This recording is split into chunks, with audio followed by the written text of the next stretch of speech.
வண்டலூர் உட்பட 3 உயிரியல் பூங்காக்களில் முதல்வர் விஜய் பிறந்தநாளை முன்னிட்டு வரும் 21 மற்றும் 22ஆம் தேதிகளில் பார்வையாளர்கள் நுழைவு கட்டணமின்றி அனுமதிக்கப்படுவர் என வனத்துறை அமைச்சர் ரஞ்சித் குமார் கூறியுள்ளார்.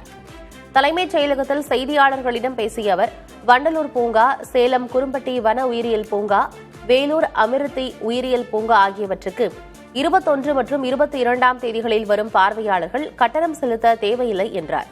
தனது குடும்பத்தினர் சார்பில் நடத்தப்படும் அறக்கட்டளை வாயிலாக இதற்கான கட்டணம் அரசுக்கு செலுத்தப்படும் என்றும் ரஞ்சித் குமார் குறிப்பிட்டார்.